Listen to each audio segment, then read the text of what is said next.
All right, everyone. Now, in this lesson, we're going to get into analyzing the competition. All right, so we're working our way down through a progression, as I've been saying, where we went from the market research to identifying a niche to validating that niche. And now that we know what niche we're in, we want to actually start analyzing our competitors so that we can get good market insights on what we want to be doing. All right, and I just want to make a note here as well that I understand everybody goes through training differently. So you may be the type of person that wants to go through everything once to kind of get the high level overview and then go back and do it. But this is actually meant to be like step by step foundational stuff to actually walk you through a real world process that works every time to start a successful e-commerce business, right? So what you should be doing at some point when you are actually ready to be starting your store and be going through and taking action is at this point you should have a niche. Right, you should know what market you're in. You should know what niche you're in. You should have identified some of your competitors already and validated your niche. And well, we're going to talk about identifying competitors here, but validated your niche and like actually have done the work up until this point. Right, that's how you're going to get the most benefit out of this because now we're actually, it's taking action at every step. And at this point, we really start to put some of these pieces together. Okay, so analyzing the competition starts with identifying your competitors. And using Google search is the easiest way, right? Google search is your friend. It's your best friend as an entrepreneur is using Google search. And it's really not very difficult, okay? You can, I mentioned before that every Shopify store, right? And it doesn't mean that you only have to look at Shopify stores, but that's what I look at, and that's what I suggest you look at because I think you should build a Shopify store for your business, and so you might as well look at Shopify stores so you can have an apple to apple comparison, right? You go to Google and you type in myshopify.com, okay? Because every store is hosted on Shopify's server. So every store, and you'll see this when you sign up with Shopify, you get a root domain of myshopify.com. Okay, so if you type in myshopify.com : and then enter your niche keyword to search, what Google is going to do is it's going to go basically look at every Shopify store that's out there, for that domain that you're using, myshopify.com, and identify which ones are using that keyword. So it's a great way, very simple way to be able to go through and get examples. Okay, so you can see the example here would be myshopify.com : cats, right? And you search it exactly like that in your Google search bar, and you'll return all the stores that have to do with cats. Now, one thing to keep in mind, not every store is going to be a good store to use as a competitor, right? And I'm going to talk about that in a second, how you can identify a store that is good to use as a model competitor, because if this is going to return all search results, so there could be a store that has no idea what they're doing and is a terrible example, and obviously you don't want to use them as a competitor. You want to identify what are top competitors, and the way that we're really going to make the differentiation is in the stores that are getting a lot of traffic, okay? Because if a store is getting traffic, then they're doing something right. People are visiting that store for a reason. Either they're paying for that traffic, in which case they have to really, they have to be spending money, and they're only going to be spending money if they're getting it returned profitably, right? So that means they're doing something right. The store's working. Or if they're getting a lot of organic traffic, then that means that they've built a really good site and they're getting a really positive results and feedback from their users, and so Google is ranking them higher in the search engine. So I'm going to show you exactly how you can identify that once you start to search around. Okay. But first, I want to talk about Built With, just based on the order that I have these resources that I'm going to give you. I'm going to give you a few resources of how you start to analyze your competitors, and we're going to use Inspire Uplift as an example. Okay, I mentioned this earlier. They're basically a general dropshipping store that's doing very well. They have a really good store and really good brand. So we're going to look at this as our example, and I'm going to be using them for what we go through here. So the number one tool, this is a really, really cool tool called builtwith.com. where you can look at any website and basically see what their technology stack is by entering it in. Built With is going to analyze them within a second and give you all of this stuff. Okay, now I don't really care about any of this stuff. I care about the technology profile, because this is how you can see exactly what they're built with, right? Just like it sounds. So the reason that that's powerful is because as you can see this, now you get an idea of what you could use, right? Especially as you're getting started, you may have no idea. So these are all, like, it breaks it down into sections: analytics and tracking, and then you'll see the widgets, and then you'll see e-commerce. So all some of this stuff is pretty standard. It's going to be like on any site, but some of it is like specific to what they're doing. Like Reversion is an affiliate tracking management platform. So if you want to use affiliates on your site, you now know that Reversion is a good program you can go check out. Shoelace's automated retargeting option. Klaviyo is an email e-commerce platform. Okay, so there's good stuff here that lets you know, and I'm not going to go through every single one, but you can get an idea here, right? You can see what they're linking in with, what they're using. Again, some of this stuff is going to be pretty standard, but when you come down to e-commerce, okay, we can see that they are on Shopify. They're using something called the Kajami theme. So now you know their theme. See they're on the Shopify Plus plan, so obviously we know they're doing something right, because this is a $2,000 a month plan, and you're only paying for that if your store is making probably 6 figures plus a month, which I happen to know Inspire Uplift is doing well over 6 figures a month. But anyway, like, if you see a store on the Shopify Plus plan, then they're doing something right to be able to afford that payment every month. Okay. They're using Looks. This is a review app. They're using Searchandize, which is a search app for Shopify. Like, these are all apps that they're using. So you're getting insight into exactly how they built their store to function the way it does, which is clearly working for them, right? So that's fantastic feedback on understanding what goes into building a store. And then a lot of this stuff down here is very technical. Even I don't really get into most of this, but you really get a good insight and a look into what that store is built with. So that's really powerful information to have as you're setting up and building your store. Okay. Now the next one is SimilarWeb. All right, and SimilarWeb is the one that you can use to identify whether a competitor is worth following or not. So maybe these are a little out of order, but SimilarWeb I use a lot, and there's two ways you can use it. One, they have their website where you can just put in the store that you want to search, right? Okay, and I'll show you some of the basic information it brings up here. Or two, and this is just on the free plan. They do have a paid plan, but number two is they have a free extension. This is the SimilarWeb extension, which allows you, as you're browsing, to just easily click this and see if a site is worth paying attention to. And I use this extension all the time.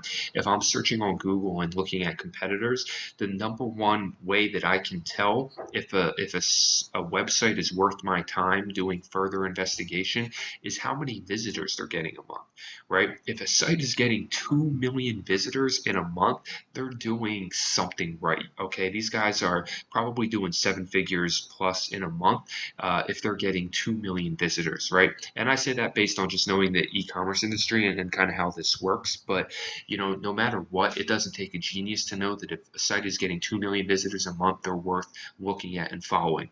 Now, what's a bare minimum number?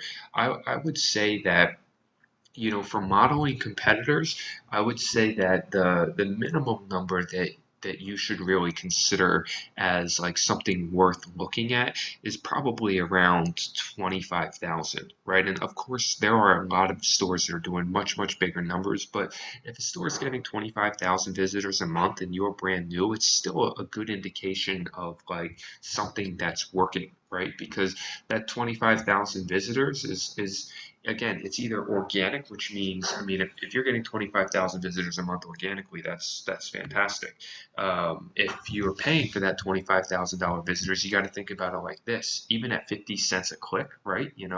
That means that they're spending $13,000 a month in ads, right? And so somebody's only going to be spending $13,000 a month in ads if they're getting some type of return on that. Okay, so obviously the higher the better, but I would say, as a minimum, at least be looking for stores that are doing 25, 30,000 visitors a month estimated. And that's kind of what I look for, right? I don't really care about the global rank or, some of this other stuff, but the visits is just a quick indication of how they're doing, okay? Now, it's the same thing if you look here, same thing to look here, right? So you can either go to SimilarWeb and actually look, or you can just be on their website and click through the extension because it has all this stuff here, and I generally like to look at it here. So when you go to referrals, I don't use this too much. I mean, referrals can be cool because it shows you like the top referring sites. You see the arrow in. It shows you the sites that are referring people into Inspire Uplift. So you could look at these sites if you wanted to open them. Like it'll open this up in a new tab. Seller Pulse. It seems to be getting quite a few visits. So clearly, but see, this is skewed, right? Because I want to find winning products. So basically, this is a scraping app that's using Inspire Uplift as an example of finding winning products. So one thing that you can see, they're getting, remember that symbol from here? This is their email provider, Klaviyo. So we can see that they are getting quite a bit of traffic from email, right? Anyway, moving on to sources. All right, this is good because it shows you in these categories where they're getting their traffic from. So a large portion of that is coming from social. They're actually doing very well on direct traffic. Almost a quarter of their traffic is direct, which means it's coming directly from people searching in Google or Yahoo or Bing or something like that. Correction. This is search traffic. This is direct. Direct traffic is people who are entering their website in directly. Like if I come up here and I type in inspireuplift.com, and so I know the website. So again, though, this is really good because what this means is this means that people are their brand is, they have a loyal following, right? They have a lot of returning customers. They have a lot of people that are coming back to their site to shop around because they're coming back direct to their site, right? And then display is display advertising, like advertising native ads across different sites. So you want to generally see as an indicator that it's something that you can get value out of what they're doing is if it's social, because if they're getting direct traffic, that doesn't really help you much. You're not going to be able to emulate direct traffic. Search traffic could even be hard. Display, but if they're getting most of their traffic from social, that's good because that lets you know you can run social traffic too. You can run ads like we're going to talk about in this course too, and you can try to emulate what they're doing. Geo is going to show you the top countries where they're selling. Like they're selling worldwide for sure, but you can see the majority of their traffic is coming from the top 5. These are generally considered the top tier countries for like marketplaces of people buying. Search just gives you an idea of keywords. Now, what I will say is you can get sometimes better results from what keywords are working on the actual site itself here because it gives you a little bit more of a breakdown. But again, so here's an interesting thing to point out, right? They are running campaigns for their name. So they know people are sometimes searching their name, Inspire Uplift, and so they're running an actual ad to make sure when people search that they're coming to their store. Coming back to here. Where are we at? Okay, social. Social breaks down where within that social. Remember we saw here that they're getting a lot of their traffic from social. This is interesting because it shows YouTube right now is one of their main traffic sources, and then next is Pinterest and Facebook. I would have expected Facebook to be much larger, so it's interesting to see that this is where they're getting most of their traffic. So you know that if you really want to see what they're doing here, you're looking at their top 3 sources, YouTube, Pinterest, and Facebook, to kind of go analyze where their social traffic is coming from and what they're doing. Ads, top publishers, so you can see they're running a lot of ads on YouTube. and they're running ads on the Google Display Network. Okay, so this is really good information, right? Like this is giving you direct insight into what they're doing. And then you can even see some related. So not all of these will be completely related, but bluecrate.com is a good one. Next Deal Shop, right? So like if I open up bluecrate.com, I'm getting another store that's similar to them that I can analyze. I can come here to SimilarWeb and I can see, all right, they're getting 300,000 visits a month. These guys are worth analyzing and checking out what they're doing. They're getting 95% of their traffic from Facebook, right? So you can see there's different stuff that's going on in each one. And that's how SimilarWeb can give you really good insights, all right? And again, it's basically the same thing here. It's just a different format of how they break it down here, okay? Now, back to, all right, the next one. What store theme? This is a really quick one, very obvious. If you're ever just curious about a theme, you can look it up on here. Now, it won't always work. If a store has a custom built theme, it'll just tell you custom built theme. But in this case, we can see the theme that they're using, Kajami. So you could go and look up Kajami by just going to Google and typing in Shopify Kajami theme, and you would be able to go get that same theme if you wanted to. And then the final resource we'll talk about is spyfu.com. Spyfu is not always going to be helpful because this is based off of keywords, right? But it can give you some good insight in it, and it's worth checking out because if your competitors are using keywords, it's going to give you good insight into what they're doing on Google, right? How they're advertising. Okay, and this is just again the free version. You can get deeper in the paid version, but so coming down, the one that I really like to look at is here, top keywords. Okay, that's kind of what I like SpyFu for the most because you can just get insight into top keywords, and this is actually this is valuable insight into how this store is performing because these being their top organic keywords are probably good indicators that these are some of their top selling products. Now, that doesn't mean that you are going to be able to go sell the same product, but it means that you could go and look at these products and how they have it set up on their store to get a good indication of, okay, why was this a winning campaign for them? Why did it do so well? How is their SEO set up that they're able to get this organic traffic, right? And then you can see the paid keywords that they're bidding on right here.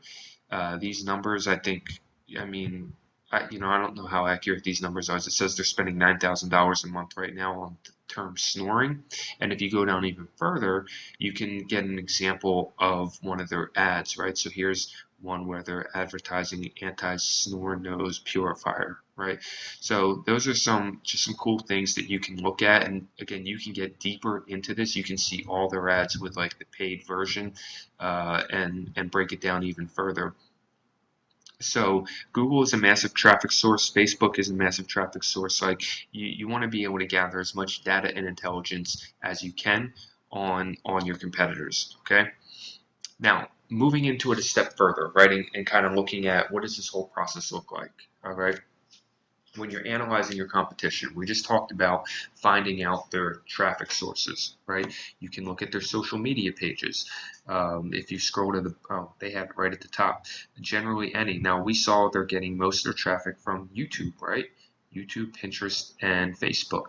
So these are probably the ones that we want to look at as a start. I mean, it doesn't hurt to look at all of them, but obviously we want to look at the top ones. Okay, so we can come to their YouTube channel. They're obviously more running ads here than I think focus on organic because they don't have that many subscribers. But again, you could come here and kind of check out their videos and see how they're advertising and what they're doing with these videos. Pinterest, you can come to their Pinterest board. They are clearly doing well on Pinterest with whatever their Pinterest strategy is. I mean, they're getting 10 million plus views a month. That's really cool. And so you can see how are they breaking this down? What are they doing here? Same thing with Facebook. You can come to their Facebook page and see what they're doing in terms of what kind of content they're posting, how they're interacting with their audience. And here's a cool thing as well. Here is you can click on this info and ads button. Now it looks like they're not actually running any active ads right now. which is interesting. But if they were running active ads, you would be able to see what ads they're running right here. So you can come to your competitor and actually take a look at their ads, which is somewhat newer to Facebook, and actually it's a powerful thing that you can use if you're spying on your competitor to be able to come look at what ads they're running in any region of the world. Now, once you've gone through this process, okay, what we're working up to here is reverse engineering. All right, so the idea of reverse engineering is basically going through their actual sales funnel, right, from page to page, from ad to page, so that you can figure out what is so that you can figure out what is working and like backwards track into breaking down each piece and understanding why it works and how you could do something similar or even how you could do something better in your own business. Sign up to their email list, because then you'll get their emails and you'll see how they're marketing through email, and then look for their advertisements. Once you start visiting their store, you're going to see that you'll get advertisements, okay? Because they'll be retargeting you. So here's the process of reverse engineering. All right. It's the process of going through and breaking it down piece by piece, right? Like your ads to the actual product page, to the cart page, to the checkout page, and then seeing what does this all look like? What are they doing here? Okay. So we already talked about this. Step one is you find somebody that's doing well with their online system. We just talked about how to identify your competitors that are doing well. And then you're using market intelligence to reverse engineer their system, which basically just means you are taking it step by step and studying the process. All right, we talked about using SimilarWeb to identify, right? Like going to Tesla and seeing, okay, this is a fantastic site to analyze if I am in the same industry, comparing where the majority of their traffic is coming from and how their traffic sources work. And then the next step is actually going through the sales process, okay? And not just going through it haphazardly, but actually um, looking at each page and trying to, identify what's working for them. Okay, so if I come to Inspire Uplift, for example, right, and I click on, let's say they're selling, hold on. I mean, you could really start anywhere, but you could try to find one of their products that they're doing, or you could just sell here. Now, I'm on my laptop right now, so it's important to remember that you want to look at their store on mobile as well, because it's going to look very different on mobile as it does the laptop. But I can only show you laptop as I'm recording this. So anyway, you want to take note of how they have their product page set up, looking at their pictures, see how they have the customer reviews in the top here. How are they naming their items? Okay, they have the sale price, the free shipping in here that says not sold in stores, the way that they're setting up their add to cart with whatever trust badges they have. Okay, they're using this GIF of the item in motion here in the product description. How are they writing the product descriptions? Okay, they're using reviews down here at the bottom, related items, right? Like you're analyzing everything on their product page because you know that this is a store that's doing well. And so that's one step of the funnel. Next, you would go add to cart.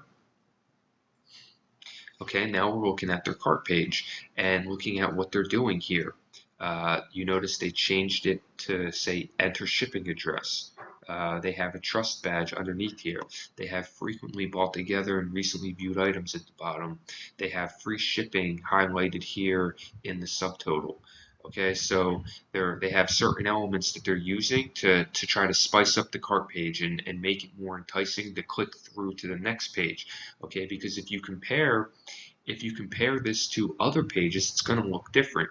Now this pops up and says your cart is reserved for a certain amount of time, trying to create some urgency. They have the reviews highlighted here in the actual description.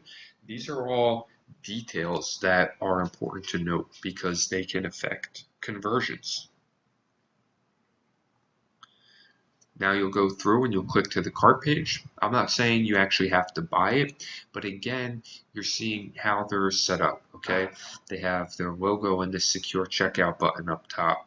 And we'll look at how you can set this up later when we get to the Shopify store section. But I would actually at least go through the process of putting in an address, and continuing the shipping method. Because once you do this, you're actually going to start getting their uh, you actually start getting their abandoned cart emails too, right? Because here's what you can do. So you see their shipping method right here, right? So now I see, all right, free shipping, estimated 7 to 10 business days. That's what they're. Not only does that tell me their shipping method, but it tells me their general delivery time, right? So their general delivery time is 7 to 10 days. So that's good market intelligence on how they're operating their business. Okay, and then finally go to payment method. Okay, and I'm not actually going to pay, but this is as far as I'm going to take it, right? Because each one of these steps is a trigger in their in their marketing campaign. And if you're new to this, you'll understand this a lot more later when we go through this. But basically now, based on the actions that I've taken, when I leave this site and I abandon my cart, that's called an abandoned cart, now they're going to start showing me ads on Facebook. They're going to start retargeting me and trying to get me to come back to purchase. So I'm getting to see their entire funnel. I'm going to get emails from them saying, hey, come back to purchase. And in those emails, there will be offers, and I'll see what kind of offers they're using. And again, all of this stuff is based on, I know that this store is doing well, right? They have 2 million visitors coming a month. I know that they've probably figured out some things that I haven't figured out, because if my store's not getting 2 million visitors a month, then it's worth it to go through their entire process and gather as much information and take notes on everything they're doing. All right, so this is, requires some time and some effort and some work, but this is a really powerful way that you can kind of catapult your experience by seeing what's already working for other people and modeling some of it. I'm not saying directly copy them, but model it and add your own personality to it, add your own branding to it, and you're going to see how we develop this over time. But at this point, we're just trying to gather as much data as possible, store that data, that way you can go back and reference it as you are setting up your own store. All right, hope you enjoyed this video. This is really powerful stuff. I think you probably got a lot of value out of it for how you can do competitive analysis of the marketplace, and I will see you in the next video.